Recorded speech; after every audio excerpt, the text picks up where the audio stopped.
¿Qué tal? Buen día. Qué bonito sábado. Espero todos estén bien, con salud y en familia. Bienvenidos a la serie 66. Hoy tenemos el capítulo 40 de esta serie. Llevamos 40 estudios de libro tras libro de la Biblia. Es un día muy especial porque hoy comenzamos el Nuevo Testamento. Ya vimos 39 libros de la historia de los judíos y de cómo Dios llamó a este pueblo. Y al final de cuentas, todo lo que vimos en los 39 estudios pasados van a apuntar hacia lo que vamos a ver hoy. Eso estoy muy especial, estoy muy emocionado por darlo, la verdad.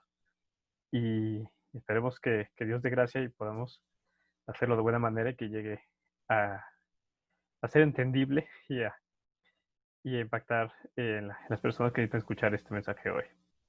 Antes que nada, vamos a orar para que Dios bendiga el estudio de hoy. Pues Padre, cuántas gracias te doy, Señor, porque nos permite hacer este estudio. Gracias porque a pesar de la distancia, a pesar de la pandemia, a pesar de todo, pues podemos seguir conectándonos y estudiando tu palabra. Te damos gracias, Señor, por tu palabra que nos has dejado, Señor. Hoy en día lo tenemos en celular, eh, en libro, en todo.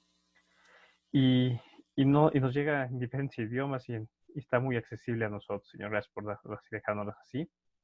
Te agradezco, Padre, que tu palabra es fiel y verdadera, Señor, y que cada vez que la estudiamos más y más, nos damos cuenta de los tesoros que tiene, Señor, y cómo tú nos has llamado a una vida abundante, Señor, a través de ella. Pido bendice mucho el estudio de hoy, Señor. Bendice mucho a nuestra iglesia, bendice mucho nuestra célula, nuestro pastor Miguel, a las personas que la componen, Señor. Bendícelos mucho y guárdalos también en esta pandemia, Señor, que puedan estar todos con salud, Señor, y salir adelante, sobre todo fortalecidos en carácter y en paz. Te lo agradezco y te pido bendice mucho este estudio. Te lo pido en el precioso nombre de tu Hijo amado Jesús. Amén. Pues bueno, como les decía, el día de hoy es un estudio especial porque vamos a empezar a ver ya el Nuevo Testamento. Los voy a poner la presentación de una vez.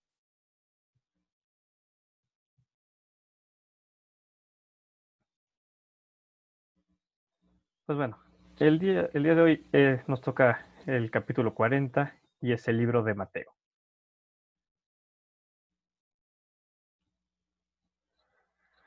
A lo largo del Antiguo Testamento y todo el análisis que hemos venido haciendo, pues tocamos varios temas, pero al final de cuentas se resumen en unos cuantos puntos que hoy vamos a concluir y vamos a continuar en los siguientes estudios del Nuevo Testamento. Desde el principio Dios crea al ser humano para tener una relación con él, pero cuando nos pone en el jardín del Edén, la serpiente astuta los engaña y les dice que deben de ser como Dios, que ellos no morirán, que pueden desobedecer a Dios y hacer esa relación en sus propios términos. Eva, al tomar el fruto y comerlo, introduce el pecado que la serpiente había traído al huerto y lo y empieza a romperse la relación con Dios. Se rompe esta comunión que tenían, tal cual Dios platicaba y estaba con ellos todo el día caminando. Y ahora se rompe y entonces empieza una serie de procesos para reconectar a la humanidad, a la creación de Dios, con su creador. Desde Génesis 3:15, después de que el pecado entra al mundo, Dios idea un plan, crea eh, una estrategia para ver cómo los humanos podrían regresar a él. Dice ahí en Génesis 3:15 que un hijo de Eva, de su simiente, iba a, a vencer a esta serpiente que los había engañado. Sin embargo, esta serpiente le iba a, a morder en el calcañar, que significa que este varón iba a derrotar el pecado, pero el pecado también lo iba a vencer. Más adelante, en el estudio de Génesis, seguimos viendo que Dios toma a una persona que se llama Abraham y le dice que él va a ser padre padre de una nación impresionante. Y a través de esa nación va a traer la salvación a todo el mundo. Éxodo, eh, en Éxodo, después de que están los judíos en Egipto, a Moisés se le encarga y se le instaura que a través del sacrificio de un animal y de su sangre, él podía encontrar el favor de Dios y hacer que el pecado no los matara. En este caso, que el ángel de la muerte que iba a pasar no tocara a ellos ni a su primogénito. Más tarde, el pueblo judío pues va creciendo, avanza, tienen reyes, tienen jueces, y, y uno de los reyes más importantes que hay es David. David, en su afán de querer agradar a Dios, le dice, pues Dios, te quiero hacer una casa, un templo, y donde tú habites y donde desde ahí tú puedas manejar todo el mundo. Y Dios le dice, muchas gracias, David, pero no lo vas a hacer tú. Sin embargo, a ti te voy a dar una casa refiriéndose a un linaje. Y de ese linaje van a traer grandes reyes, y sobre todo de ahí va a venir un Mesías. Y luego, bueno, ya conocemos la historia, lo que hemos venido estudiando. Pues siguen los reyes, se apartan de Dios. Luego Dios trae el castigo a través del pueblo del imperio babilónico y destruye toda esa esperanza de, de un reinado de, del pueblo judío. Sin embargo, recordamos los últimos estudios que hemos visto, hemos estado viendo a los profetas, de los mayores como los menores, y en esos profetas, pues se retoma mucho la esperanza de que un día un Mesías iba a venir, iba a ser el rey de todo esto, el rey prometido desde Génesis hasta Zacarías. Entonces, como les comentaba, todo lo que hemos visto desde el Antiguo Testamento, de Génesis hasta Zacarías, tiene un propósito, que es ver cómo a través del pueblo judío viene esta respuesta a, a, para derrotar la maldad y para restablecer la relación entre el humano y Dios. Ahora, a lo largo del Antiguo Testamento y de todo el estudio que hemos tenido, hemos visto quién es Dios. Y Dios es, digamos, como una empresa, eh, no es solamente un ente, sino está conformado de varias personas. Desde el capítulo 1 de Génesis dice, hagamos al hombre. eh, y siempre habla en plural, un plural que en el hebreo se refiere a más de dos. Entonces, si Dios es más de dos, ¿quiénes son estas personas? Y hoy nos vamos a enfocar mucho en dos figuras. Primero, que es el Padre, y el otro, que es el Hijo. Dice, dice en el Nuevo Testamento que nadie ha visto al Padre, nadie ha visto cómo es, nadie le ha escuchado hablar, nadie lo ha podido ver cara a cara. Sin embargo, en el estudio del Antiguo Testamento hemos visto que dice, y Dios se le apareció a Moisés, a Abraham, a Jacob, todos ellos. Y dices, entonces, si nadie ha podido ver al Padre, ¿a quién han visto todas estas personas? Y en ese punto es donde vamos a enfocarnos hoy, porque lo que han visto y la manifestación en la cual esta entidad que se llama Dios, que está conformada por, como les decía, por más de una persona, al que han visto es a la persona del Hijo. El Hijo es ese sacerdote de Melquisedec que se aparece en Génesis, es ese ángel que pelea con Jacob, es ese guía que tiene Moisés, es aquel que se ha parecido alrededor de todos estos relatos que hemos visto en el Antiguo Testamento. Cada vez que vean en el Antiguo Testamento que se menciona al ángel de Jehová o al Hijo del Hombre, se hace referencia a esta persona de la Trinidad, que es el Hijo. Y entonces, desde el minuto cero de la creación del hombre hasta este punto donde estamos, el Hijo se ha manifestado en diferentes personas, pero como tal, en este momento, el Hijo se va a manifestar de una manera diferente y con un plan diferente. Va a manifestarse como humano para así poder llevar a cabo el plan que se profetizó desde Génesis, que era acabar con la maldad y religar otra vez a la humanidad con Dios en una relación increíble. Y es así que el Hijo se encarna y nace Jesús.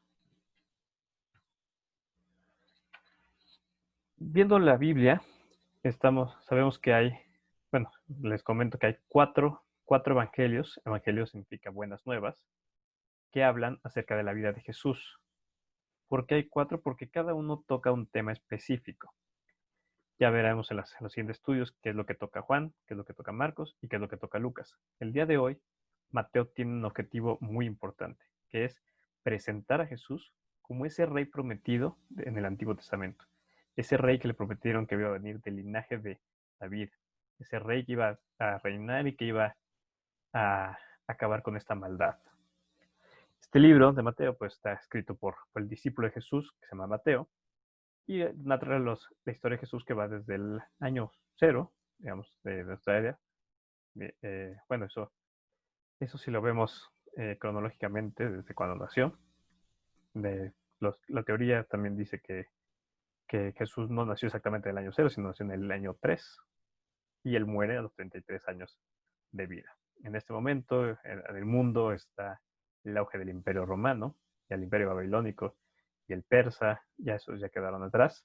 Y ahorita el Imperio Romano está creciendo y conquistando todo lo que puede.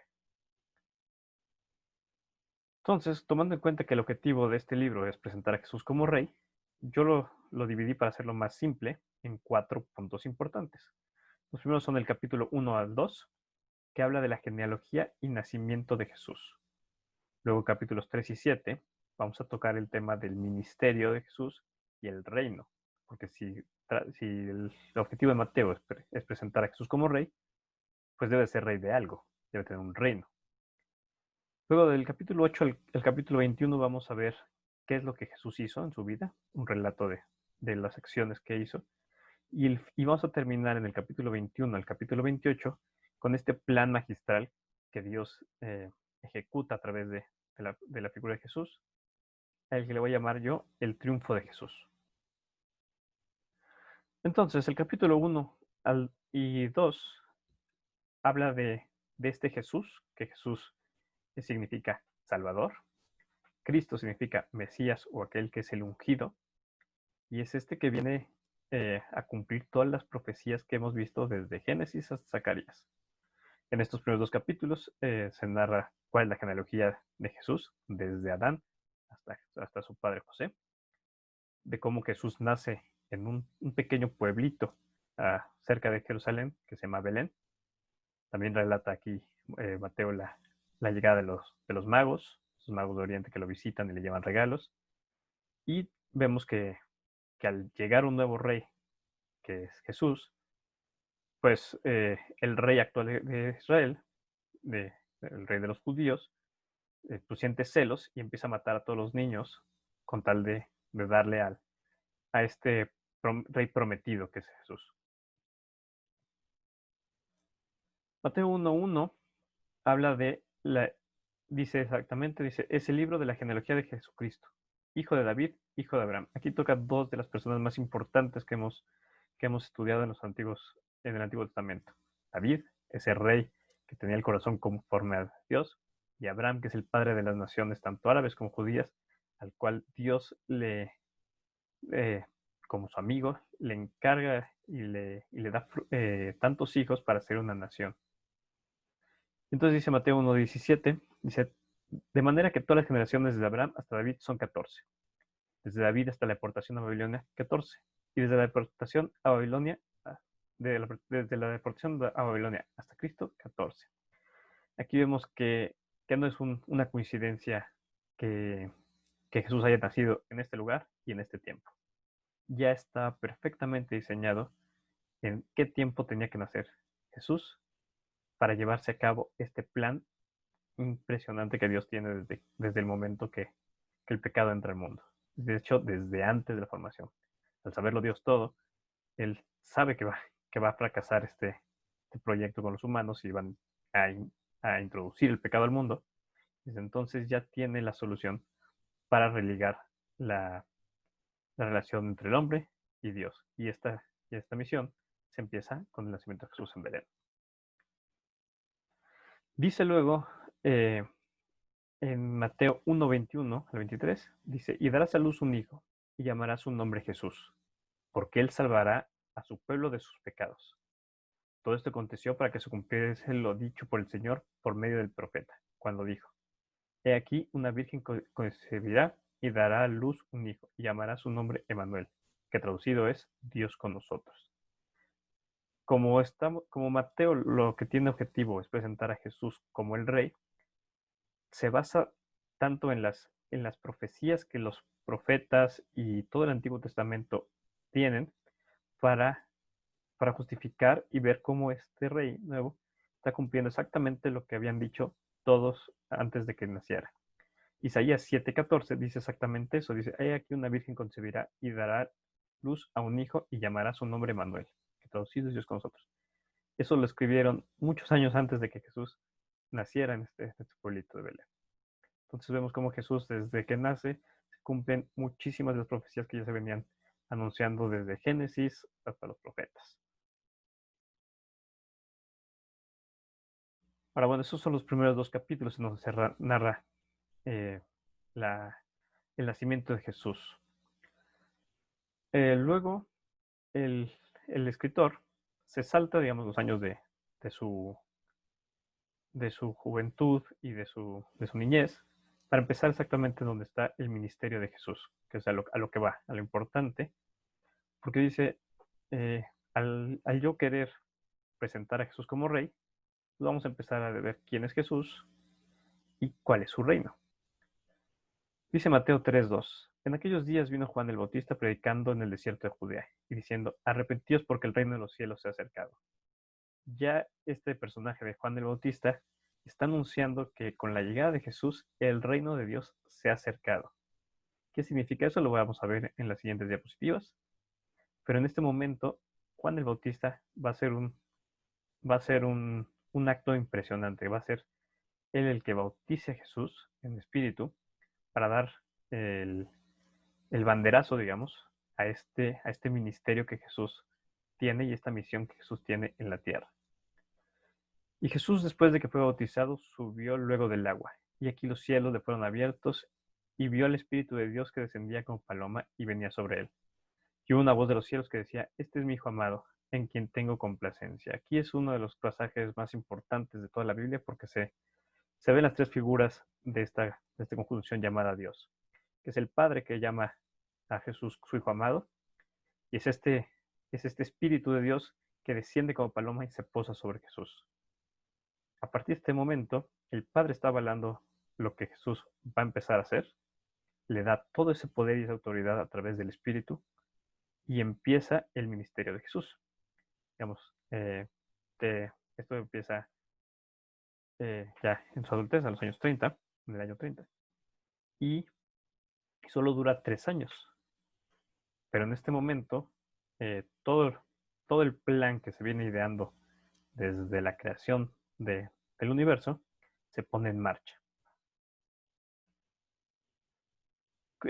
Para dar este banderazo del ministerio de Jesús, pues Jesús fue bautizado y Jesús se purifica 40 días en el desierto, ayunando sin comer nada. Jesús es llevado al desierto por el Espíritu, forma su carácter, él empieza a recibir toda la instrucción, empieza a fortalecerse y, y está listo una vez de que pasen los 40 días para dar marcha. Estos 40 días, bueno, siempre el número 40 en la Biblia habla de purificación. 40 días, 40 noches estuvo el diluvio purificando la tierra de toda la maldad. Estuvo Moisés en el desierto también. Estuvo Elías en el desierto. Y esta acción de estar 40 en el desierto, bueno, también estuvo en 40 años el pueblo de Israel navegando por el desierto. Entonces, todo esto que vemos que es 40 en el desierto es, digamos, el proceso de purificación que una persona, una nación pasa antes de llegar a, a su, a su ministerio digamos, a ejecutar lo que Dios le dice. Una vez pasado esto del desierto, Jesús elige a unos discípulos para que con ellos empiece a hacer su equipo que va a llevar a cabo este ministerio. Al ser Mateo el que está presentando a Jesús como rey, tiene que explicar, bueno, tiene que escribir lo que Jesús habla de este nuevo reino. Y es un reino totalmente diferente a todos los que hemos visto, diferente al reino judío, al reino de Israel, al reino de Babilonia. Es muy diferente y esto es lo que hace tan interesante este libro, no solamente Mateo, sino toda la Biblia. Es un reino que tiene habitantes, Jesús es el rey, y sus habitantes son gente que no esperaríamos, digamos. Un reino poderoso, pues son los guerreros, son líderes, son grandes economistas, y aquí este reino está conformado por pobres de espíritu, por gente que llora, por gente mansa, por gente que tiene hambre y sed de justicia, por misericordiosos, por limpios de corazón, por pacificadores y esas personas que van a ser perseguidas por eh, predicar el nombre de su rey, que es Jesús. Entonces es un reino donde cambia totalmente la mentalidad y donde viene a dar una vida diferente, que es lo importante, y de eso trata el capítulo, digamos, los capítulos 3 al 7. Dice Mateo 5, 17 al 20, dice, no penséis que he venido para abrogar la ley o los profetas. Al llegar Jesús y poner este nuevo reino, pues todo el mundo va a pensar, pues ya echaron para atrás el reino de Israel, el reino de los judíos y toda la ley que se había estipulado desde un inicio con Moisés. Pero Jesús aquí le dice, no, a ver, no vengo a quitar nada de lo que ya se instauró, porque yo mismo fui el que instauré todo eso a través de Moisés. Dice, no penséis que he venido para abrogar la ley o los profetas. No he venido para abrogar, sino para cumplir. Porque de cierto os digo que hasta que pasen el cielo y la tierra, ni una jota ni una tilde pasará de la ley, hasta que todo se haya cumplido. De manera que cualquiera que quebrante uno de sus mandamientos muy pequeños, y así enseña a los hombres, muy pequeño será llamado en el reino de los cielos. Pues cualquiera que los haga y los enseñe, este será llamado grande en el reino de los cielos. Porque os digo que si vuestra justicia no fuera mayor que la de los escribas y fariseos, no entraréis en el reino de los cielos.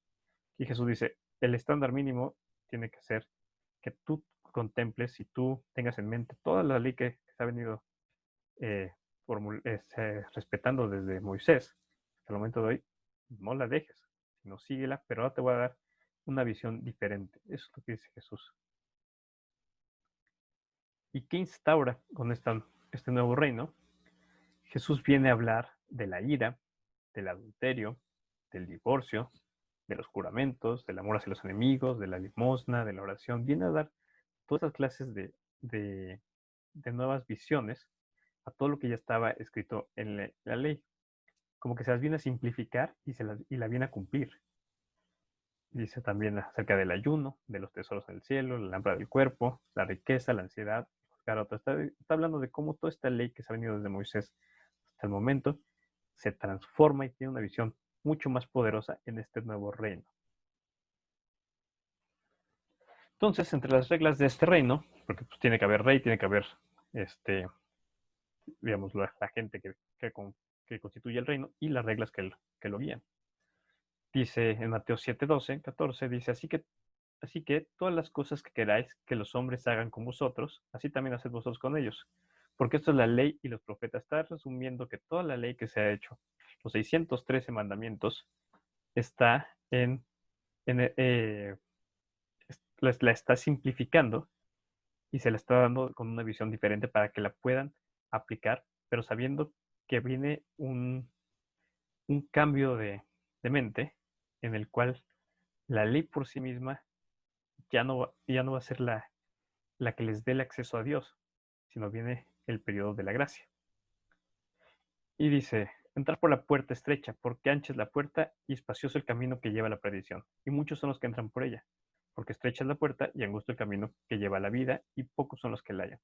Y dice, ok, muchachos, estas son las reglas, y los van a decir que son unos locos.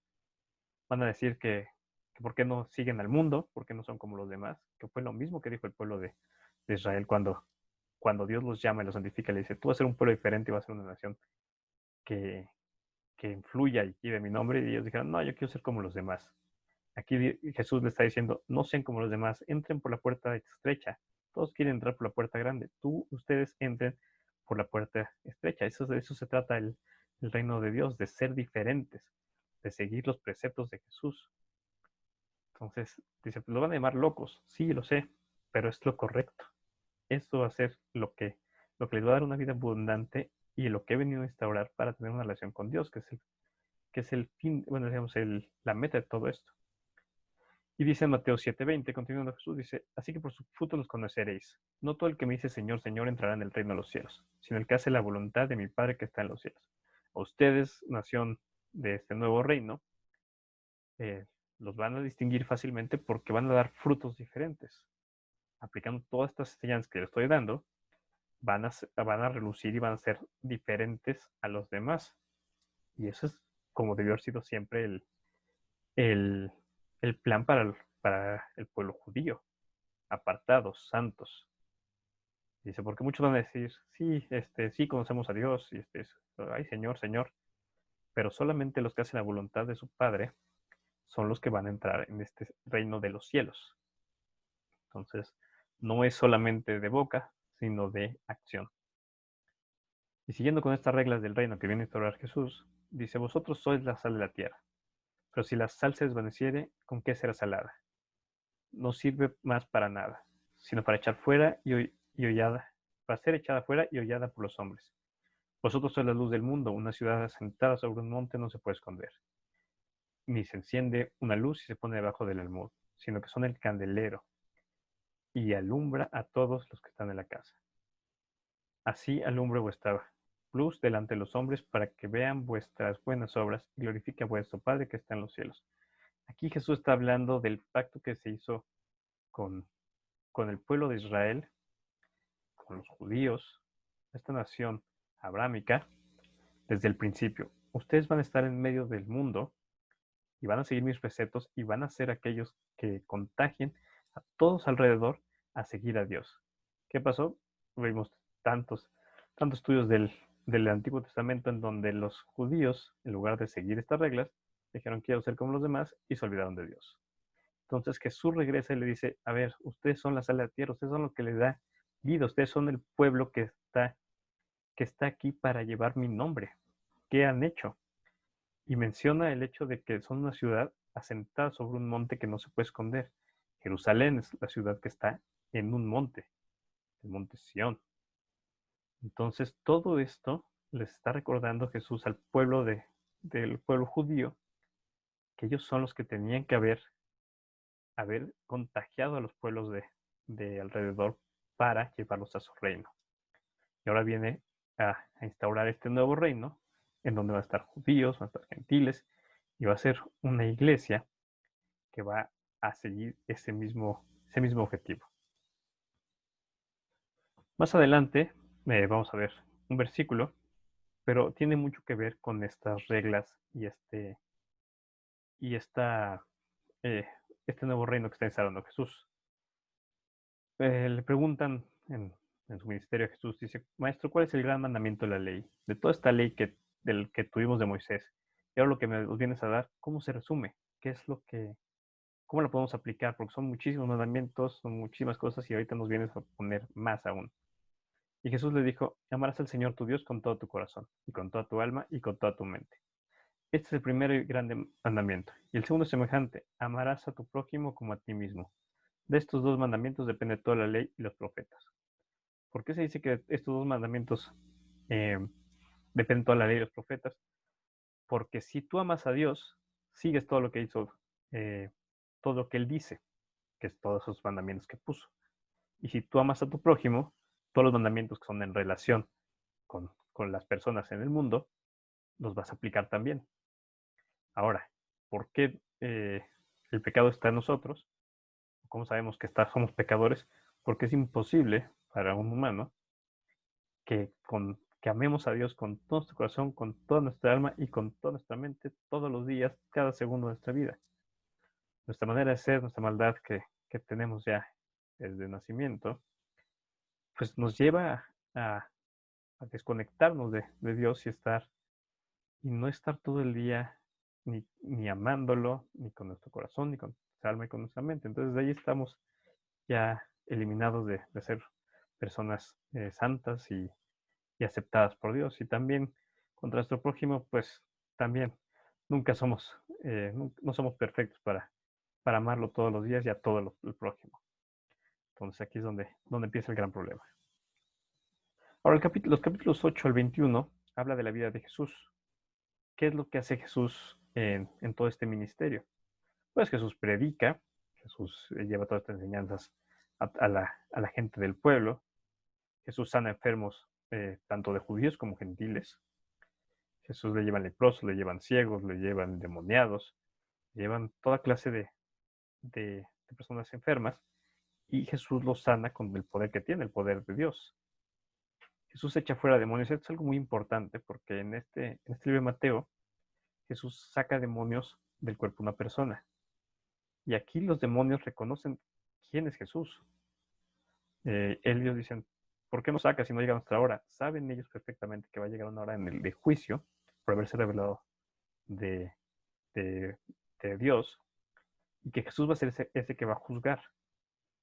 Y entonces, desde aquí los demonios tienen un respeto y se cuadran ante Jesús como ningún otro. Entonces ahí estamos viendo cómo también es una batalla entre los ángeles de Dios y Jesús contra los ángeles caídos de Satanás y sus demonios. Jesús a lo largo de todo este libro también calma tempestades, da consuelo, hace milagros, enseña, multiplica panes, multiplica peces, todo este poder que tiene él lo usa para dar una vida abundante a las personas.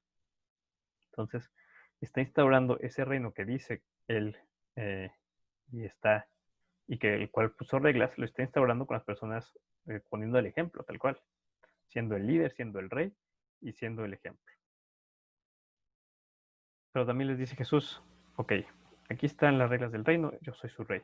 Pero déjenme decirles una cosa, va a ser muy complicado que ustedes estén en este reino.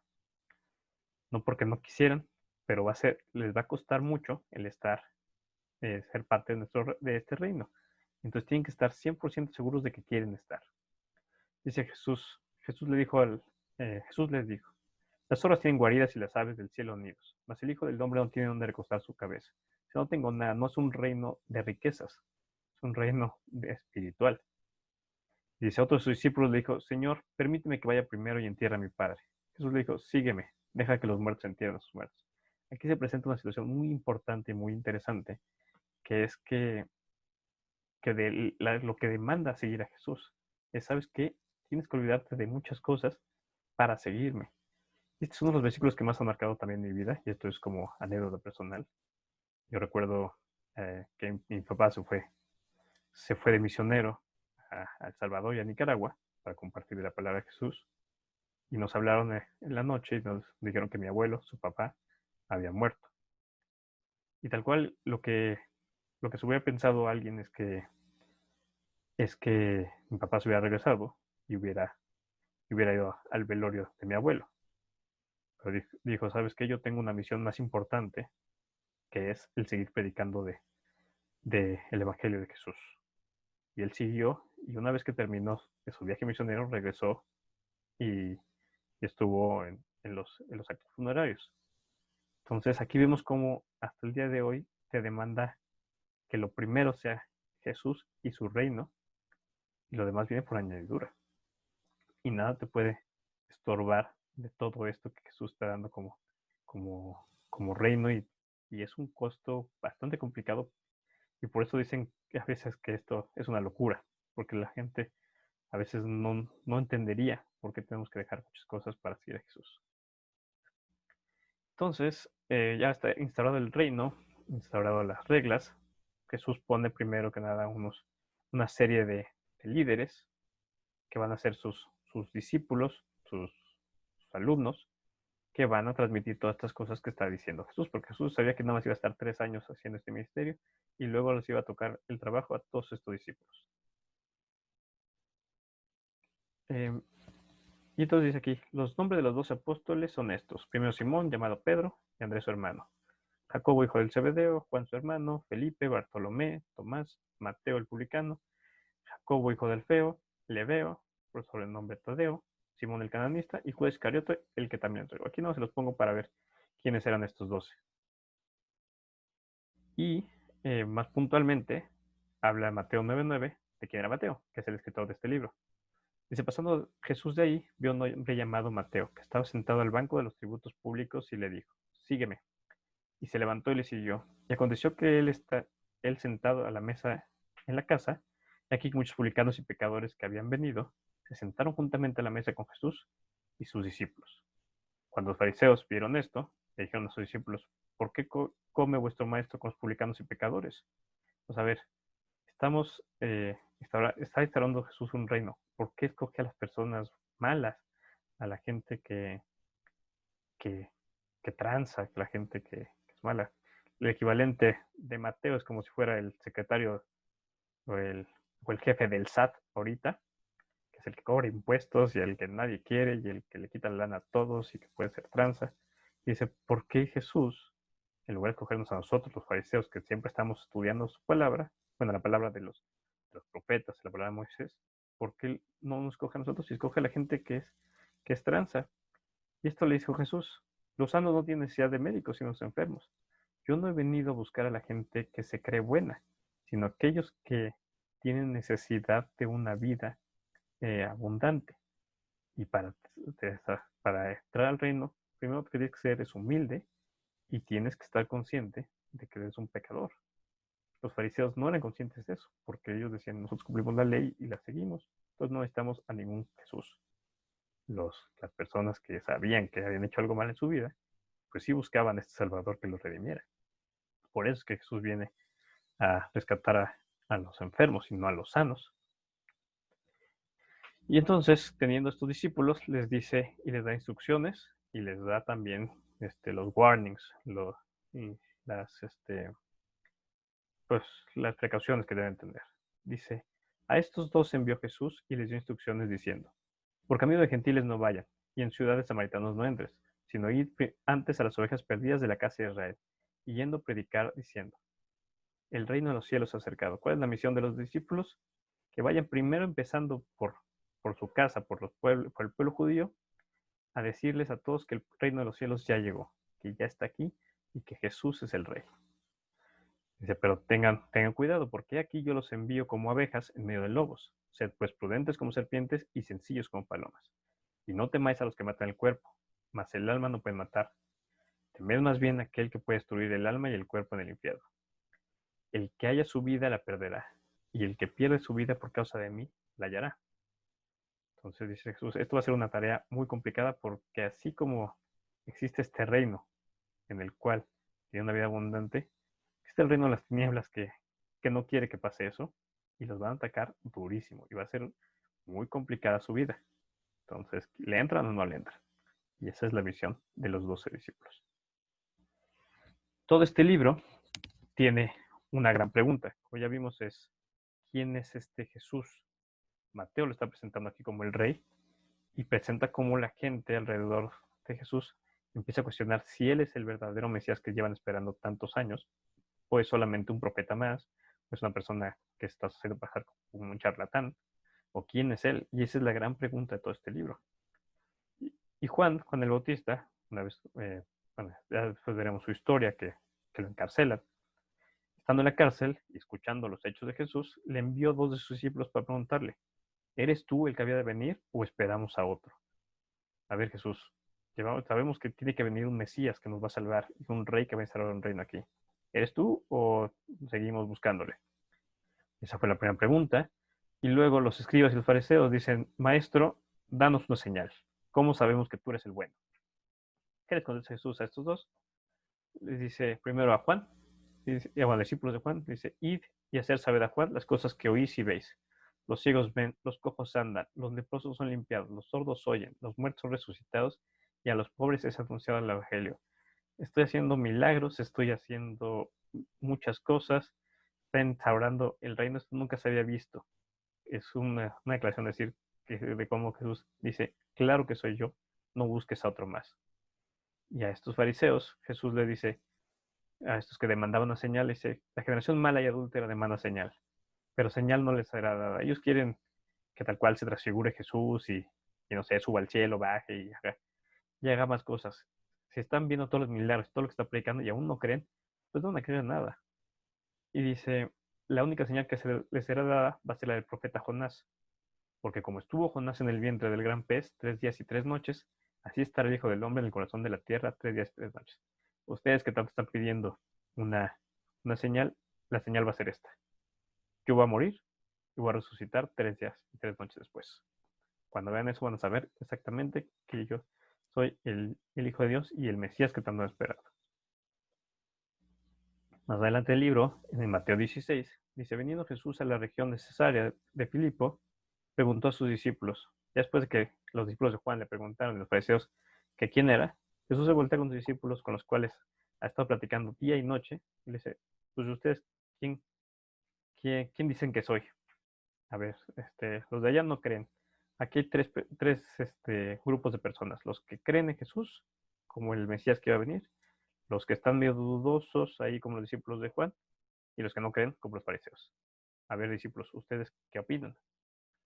¿Qué dicen los hombres que es el Hijo de él? ¿Quién dicen los hombres que es el Hijo del Hombre? Y los discípulos contestaron, unos Juan el Bautista, otros Elías, y otros Jeremías o alguno de los profetas. O sea, no sabemos quién va a ser el Mesías. Todavía ni siquiera se había caído el 20 que estaban enfrente. Pero ahí Pedro sale y dice, a mí sí ya me cayó el 20. Y él les dijo, ¿y vosotros? Jesús le dice a los discípulos, ¿y vosotros quién dicen que soy? Y Simón, Pedro, le dice, tú eres el Cristo, el Hijo del Dios viviente. A Pedro ya le cayó el 20 de que toda esa persona, ese ser, ese redentor, ese rey que tanto llevan esperando desde la creación, ese Jesús está frente a él.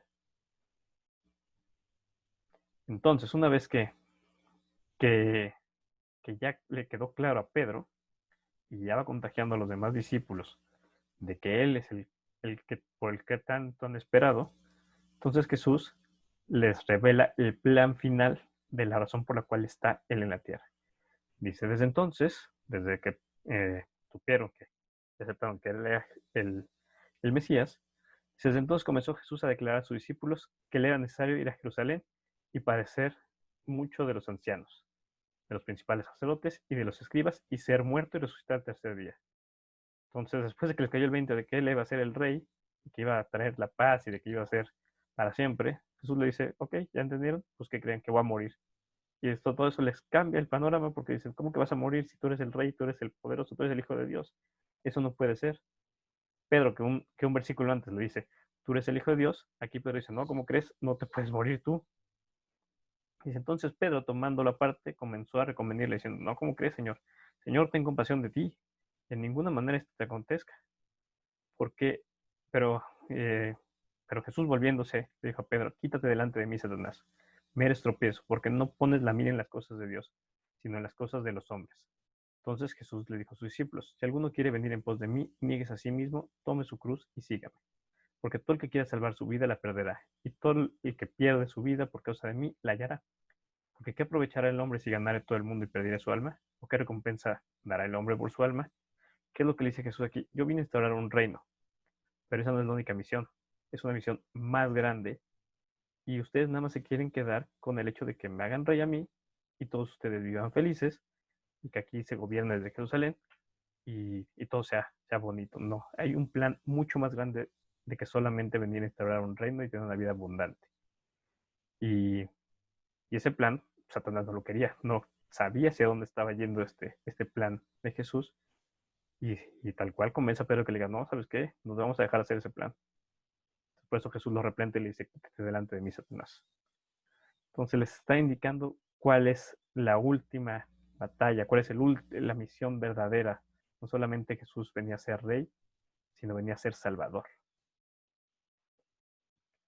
Capítulos 21-28 narran los últimos días de Jesús y la misión final, como le he llamado yo aquí. Dice, todo esto aconteció, estamos hablando de que cómo Jesús entra a Jerusalén. Todo esto aconteció para que se cumpliese lo dicho por el profeta cuando dijo, decir a la hija de Sión, he aquí tu rey viene a ti, manso y sentado sobre un asno, sobre un pollino, hijo de una animal de carga.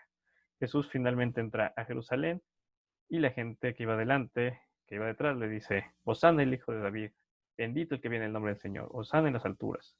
Y cuando entró él en Jerusalén, toda la ciudad se conmovió diciendo, ¿quién es este? Y la gente decía, este es Jesús el profeta, de Nazaret de Galilea. Entonces se emocionan por ver a Jesús, la gente le está cayendo el 20, dicen, wow, viene el rey, viene a reinar. Los fariseos dicen, ¿cómo es posible que esta persona esté haciendo pasar por Dios? Pero el pueblo lo aclama. Dice, este es el Salvador que queríamos, ya por fin vamos a ser libres, vamos a ser poderosos, vamos a tener un mundo sin pecado y nos van a quitar a estos reyes que tenemos y va a ser todo feliz. Y Jesús tiene en mente un plan mucho más grande que solamente venir a ser rey. Y entonces ahí Jesús se lamenta porque dice, todo el plan que se hizo desde el principio para que Jerusalén, para que el pueblo judío fuera esta nación que llevara el mensaje de cómo relacionarse con Dios a las naciones, pues no ha funcionado. Y está muy triste por ver cómo su pueblo, ahora que está ahí él, no lo sabe reconocer, sobre todo la gente más estudiosa de las profecías, que es impresionante. Si tú sabes y te sabes de derecho al revés lo que tiene que pasar y estás viendo cumplir, ¿cómo es posible que no reconoces que el Mesías está ahí? Entonces Jesús se pone muy triste por eso.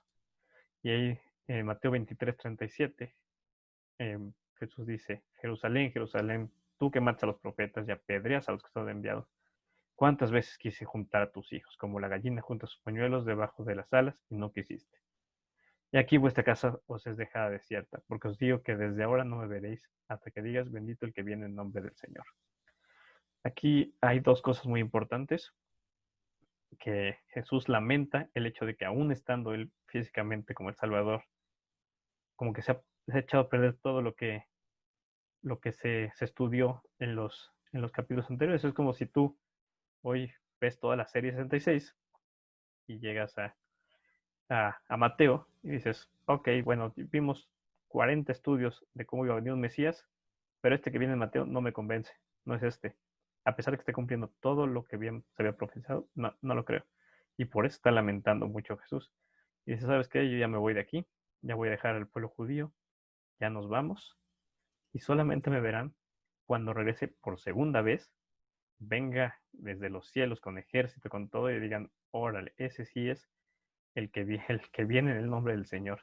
Y se van a dar cuenta que es el mismo. La profecía en Apocalipsis está que cuando Jesús vuelva, Israel se va a voltear y va a decir, híjole, la regamos. Tuvimos hace más de 2000 años al Salvador aquí entre nosotros y lo despreciamos. Pensamos que no era. ¿Y qué crees? Que sí era. Y eso es lo que va a pasar en el futuro. Y como para cerrar, digamos, esta misión de Jesús, vamos a hacer un símil de lo que fue el sacrificio pascual del Cordero en Éxodo y en la ley con Jesús. En el Antiguo Testamento vimos cómo para ser perdonados los pecados tenían que matar un cordero sin mancha y derramar su sangre en el altar para que pudiera Dios aceptar su ofrenda y perdonar sus pecados. Aquí el sumo sacerdote va a ofrecer este cordero, que es Jesús, no solamente por, por el pecado de ese día o de ese pueblo, sino va a ser para siempre. Va a ser Jesús ese que con su sangre limpie los pecados de toda la nación, empezando por los judíos y pasando por los gentiles. Entonces, siguiendo esa tradición de cómo debe prepararse el cordero para la muerte, Jesús primero entra a Jerusalén a celebrar la Pascua. Como les dije, todo viene perfectamente planeado para que se cumpla en el momento y de la manera que tiene que ser. No es coincidencia que Jesús no pasó en otro momento, sino tuvo que esperar al momento exacto donde se tenía que sacrificar el cordero, para que se dieran cuenta que él era el cordero que iba a ser sacrificado por siempre. Jesús, días antes de que muera, es ungido con perfume por una mujer. Ella le rompe el perfume y le embalsama literalmente porque ha preparado su cuerpo para su muerte. Luego Jesús es traicionado y arrestado. Entonces, digamos, ya prepararon el corderito, ya le pusieron todo aceite. Ahora lo amarran, lo presentan ante el concilio a Jesús, con presentar el corderito, y lo degollan el cordero.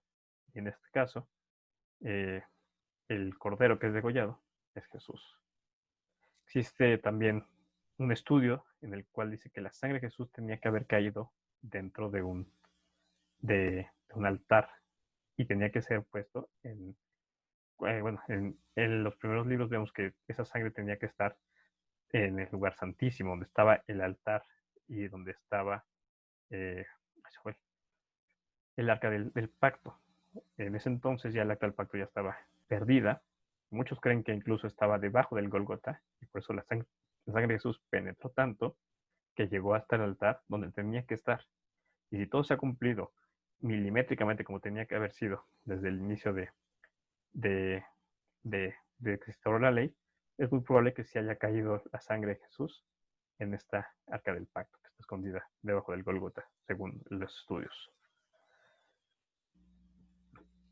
Entonces, al final de cuentas, Mateo resume todo su libro en que en si Jesús era el rey o no era el rey. Y aquí es, digamos, la conclusión de toda su teoría. Dice Mateo 27:27. Entonces los soldados del gobernador llevaron a Jesús al pretorio y reunieron alrededor de él toda la compañía. Y desnudándole, le echaron encima un manto de escarlata y le pusieron sobre cabeza una corona tejida de espinas. Mateo está queriendo defender y explicar por qué Jesús es este rey prometido. Y los romanos se burlan de él. Dicen, si es tu rey, pues vamos a ponerle una corona, pero va a ser de espinas y le vamos a poner una capa y va a ser escarlata y le vamos a poner su caña en su mano derecha y vamos a hincar rodilla. Nos vamos a burlar de él diciéndole, salve el rey de los judíos. E incluso le pusieron en su cruz, dijeron, este es Jesús, el rey de los judíos. Si tú has visto alguna pintura o algún un retablo o una escultura, siempre en la cruz le ponen INRI hasta arriba. Y ese INRI significa esto, tal cual. Jesús, rey de los judíos. Eso está en griego. Entonces es la I de Jesús, Jesús Nazareno, la N de Nazareno, el rey, la R, judíos con I, digamos, en el idioma de los romanos. Eso es lo que explica el INRI famoso que tiene arriba de la cruz. Entonces aquí están burlando de la propuesta que está haciendo Mateo, de que Mateo quiere justificar a Jesús como el rey prometido desde el linaje de David, y los romanos dicen, ¿qué es tu rey? Pues toma tu corona, y aquí le vamos a poner que dice que es el rey. Y de esta manera también los principales sacerdotes, encarneciéndole con escribas y los fariseos y los ancianos, decían, pues sí, muy rey, pero no es el que esperamos, porque a otro salvó y a sí mismo no puede salvar. Si él es el verdadero rey de Israel, pues que descienda a la hora de la cruz y creeremos en él. Confío en Dios, libérele ahora si que quiere, porque ha dicho, soy el Hijo de Dios. A ver, este Jesús viene diciendo que es el rey, que es el más poderoso, que es hijo de Dios, y no se puede salvar de la cruz. Si lo miras detenidamente, el diablo está metido ahí diciendo, a ver, tu orgullo es más grande, tú vas a probar que eres el rey, bájate de la cruz y sentencia a toda la humanidad a muerte, porque sabe el diablo que si Jesús muere y su sangre es derramada, él puede redimir a todas las personas que crean en su nombre. Y ese plan no le gusta a él. Entonces dice, a ver, mucho orgullo, bájate y demuestra a todos cómo tú eres el Hijo de Dios y puedes pasar y puedes restaurar tus heridas y todo. Dice, otro salvó y tú mismo no te puedes salvar. No, no eres el verdadero Mesías que estamos esperando, porque el Mesías que esperamos va a ser un rey que va a gobernar para siempre y va a ser poderoso. Tú te vas a morir, entonces no eres el rey. Y eso es lo que todavía piensan hasta la fecha de hoy los judíos, que el que vino, Jesús, no es el rey bueno, no es el que esperaban. Y aquí es donde se manifiesta todo el amor, la justicia y el poder de Jesucristo. Dice más Jesús, habiendo otra vez clamado a gran voz, entregó el Espíritu. Finalmente se murió y dijimos, órale, ¿qué ha pasado aquí? Pues que no era el rey. No pensamos que se iba a morir en serio. Y dice, entregó el Espíritu. Y he aquí, el velo del templo se rasgó en dos. El Cordero ha muerto, el gran león de la tribu de Israel, de Judá, ha muerto. Y esta muerte parece ser una derrota y fracaso de toda la esperanza que tenían desde Adán y Eva. Pero aquí hay un detalle muy importante. Dice, el velo se rasgó en dos de arriba abajo. Era imposible que se pudiera rasgar de arriba abajo. Era más fácil que se rasgara de abajo arriba. Pero ¿qué quiere simbolizar esto de que de arriba abajo? Que Dios dijo, órale, gracias a que Jesús acaba de morir y acaba de pagar, yo estoy dispuesto a abrirme a ustedes. Ya no hay un velo donde solamente el sumo sacerdote va a pasar, sino ahora son bienvenidos todos los que quieran pasar. Tú gentil, tú judío, tú tienes, gracias a Jesús y a su muerte, pase libre para tener una relación conmigo otra vez. Y eso es lo que dice Dios. Y eso es el significado de cómo el velo se rasgó en dos, abriendo por fin este lugar santísimo. Dice, la tierra tembló y las rocas se partieron y se abrieron los sepulcros e incluso muchos cuerpos de santos que habían dormido se levantaron. Así resucitó gente. Y saliendo de los sepulcros después de la resurrección de él, vinieron a la santa ciudad para dar testimonio de que habían resucitado, cómo iba a ser Jesús. Y le aparecieron a muchos. Y entonces el mismo centurión que había estado guardando a Jesús, el que vio cómo lo mataron, vio el terremoto y todas las cosas que estaban haciendo, y temió en gran manera. Y es ahí donde cae el 20 a los romanos y dice, hijo, le acabamos de matar al que verdaderamente era el Hijo de Dios.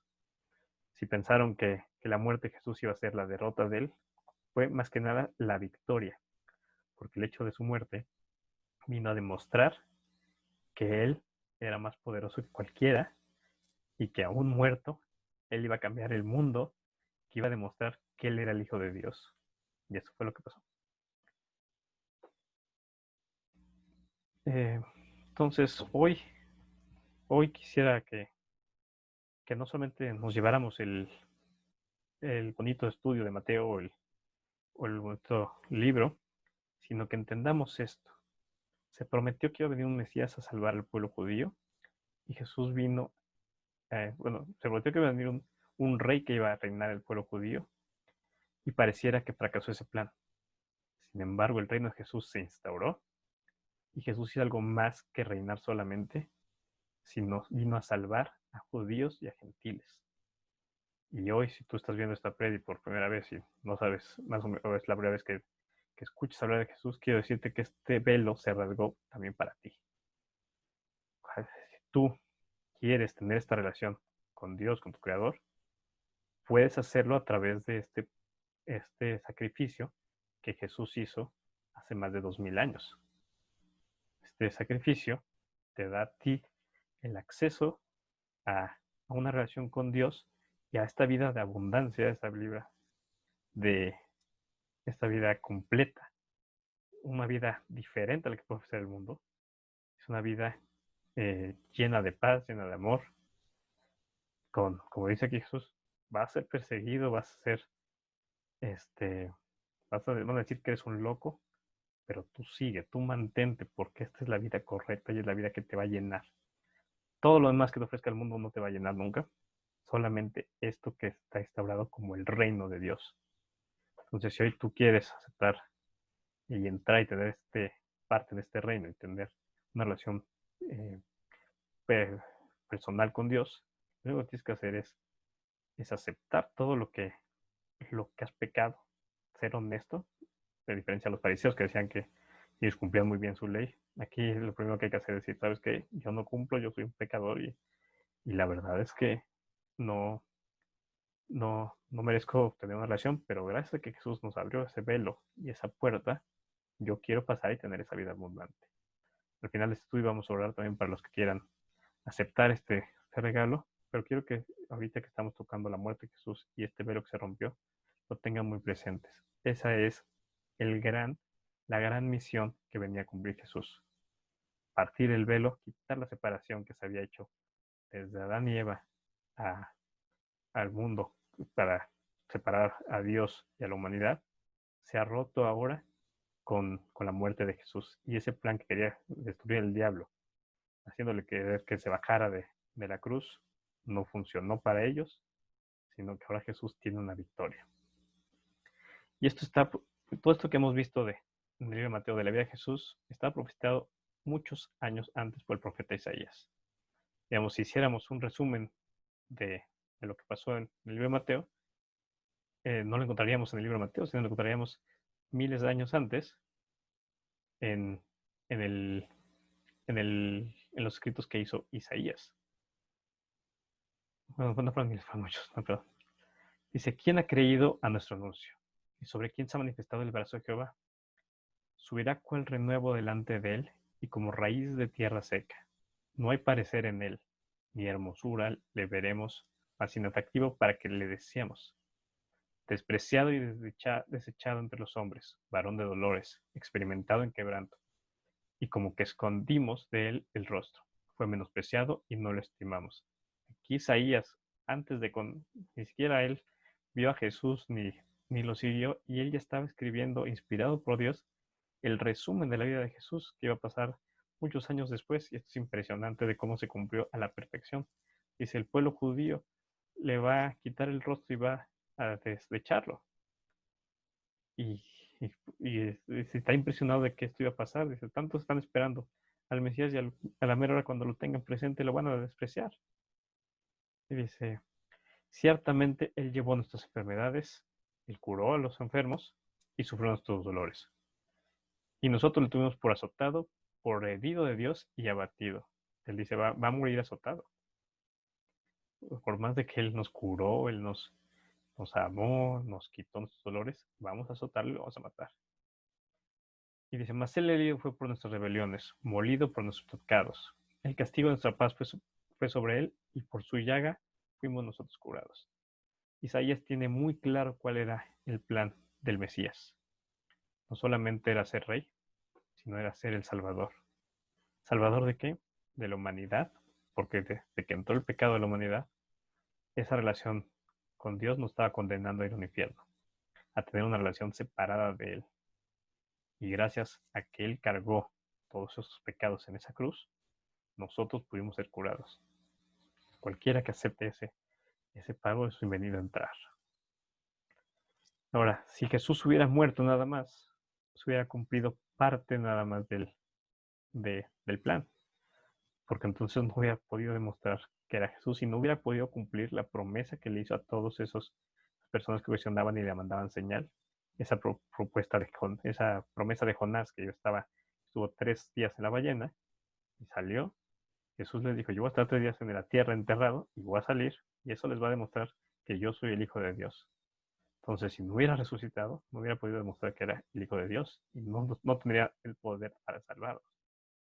Entonces, es por eso que la resurrección es el punto más importante de todo esto.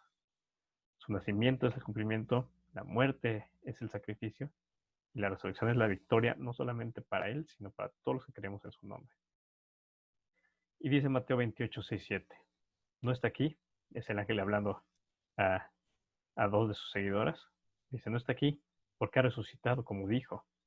Ha cumplido esa promesa y ha demostrado que es el Hijo de Dios. Venid, ved el lugar donde fue puesto el Señor. E id pronto y decid a sus discípulos que ha resucitado de los muertos.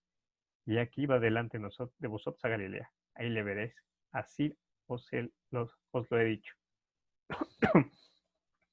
El ángel está diciendo que resucitó, que probó que él era el Hijo de Dios y que va adelante para que los encuentre y todos sus discípulos se den cuenta de en quién han creído, en el verdadero Hijo de Dios, y puedan seguir con el ministerio. El ministerio no acabó cuando Jesús murió, sino apenas estaba empezando. En este resumen de los capítulos 21 al 28, me salté y no toqué el capítulo 24. El capítulo 24 es un capítulo impresionante, sobre todo si ya has leído Apocalipsis o sabes un poco de esto, porque aquí Jesús está hablando del fin de los tiempos. Antes de que muriera, los discípulos, ya que están entendiendo que va a morir, dicen, pues entonces, ¿cuándo más te vamos a volver a ver? Y entonces Jesús les da una probadita de lo que va a pasar en el fin de los tiempos, cosas que no se han cumplido hoy. Dice, en ese fin de los tiempos habrá falsos cristos en el mundo. Van a haber muchos decir, no, pues yo soy Cristo, yo soy Cristo. No les hagan caso. Van a haber guerras, van a haber burlas por seguir a Jesús. Si todo esto les suena contemporáneo y que han escuchado, que les ha pasado en su vida, no es coincidencia. Eso es que estamos acercando al fin de los tiempos también. Se va a multiplicar la maldad. También me suena. El evangelio será predicado por todo el mundo. Hoy no hay lugar donde no pueda llegar el evangelio. Mientras tengas un celular, mientras tengas internet, mientras tengas un libro, tienes una Biblia, mientras tengas personas que crean en Jesús, siempre van a estar yendo a lugares donde no se tenga predicado, y va a llegar a todos los países del mundo, y hoy es un hecho. Está en todos lados. El evangelio en ese momento era algo muy imposible, porque estaban Jerusalén, y dijeron, ¿cómo vamos a llegar a los países del otro lado del mundo? Pues hoy en día se está cumpliendo todo eso.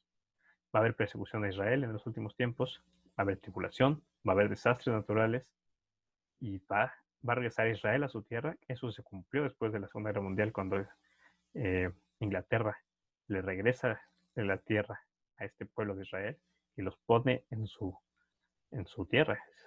Es un milagro impresionante que Jesús está profetizando en este momento. Y dice, en ese entonces, en el fin de los tiempos, Jesús va a regresar como el Hijo del Hombre a reinar y enjuiciar. Así que estén atentos, muchachos. Entonces, eso se lo dice a sus discípulos y le dice, por tanto, también vosotros estar preparados, porque el Hijo del Hombre vendrá a la hora que no piensas. ¿Quién es? Pues el siervo fiel y prudente al cual puso el Señor sobre su casa para que le dé el aliento, para que le dé el alimento a tiempo. Bienaventurado aquel siervo al cual cuando el Señor venga le haya haciendo así. ¿Qué se refiere todo esto? Que un día va a venir Jesús y cada día que pasa nos estamos acercando más al final de los tiempos. ¿Qué es lo que estamos haciendo hoy? ¿Estamos velando por eso? ¿Estamos esperando que llegue? ¿O pues va a pasar como a los judíos, que va a llegar Jesús y no lo vamos a ver? Entonces, eso fue lo que les dijo a sus discípulos. Eso va a pasar en un futuro. Así que ustedes tienen la misión de ir y predicar todo esto que les he dado a todas estas personas para que sepan lo que viene.